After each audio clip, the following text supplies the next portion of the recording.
پیارے دوستو، السلام علیکم۔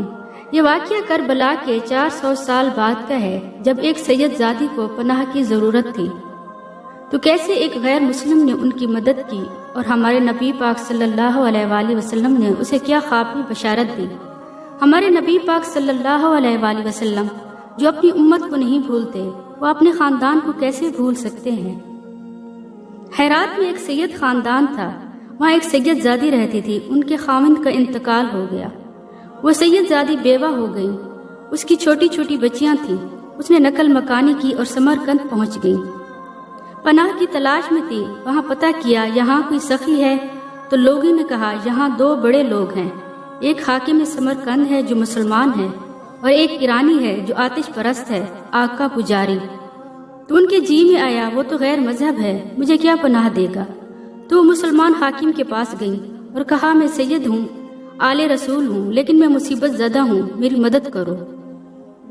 تو اس نے پوچھا آپ کے پاس کوئی پرچہ ہے؟ چونکہ اکثر سادات کے گھروں میں نسب نامہ لکھا ہوتا ہے۔ آپ کے پاس کوئی پرچہ ہے؟ تو انہوں نے کہا میں پردیسن ہوں، میرے پاس کچھ بھی نہیں۔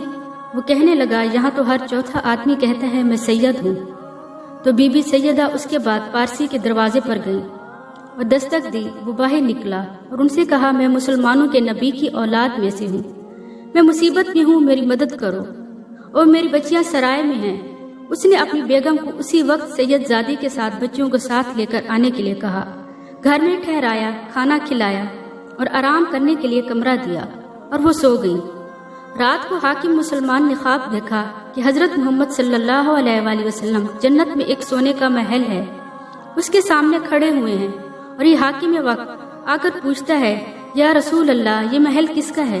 تو آپ صلی اللہ علیہ وآلہ وسلم نے فرمایا یہ ایک ایمان والے کا ہے۔ تو وہ کہتا ہے یا رسول اللہ میں بھی ایمان والا ہوں۔ تو آپ صلی اللہ علیہ وآلہ وسلم نے فرمایا تو اپنے ایمان پر کوئی ثبوت دے، تو ایمان والا ہے۔ وہ ایک دم کانپ اٹھا۔ تو آپ صلی اللہ علیہ وآلہ وسلم نے فرمایا میری بیٹی تیرے پاس آئی تھی اور تم نے اس سے ثبوت مانگا سید ہونے کا، اب دور ہو جا میری نظروں سے۔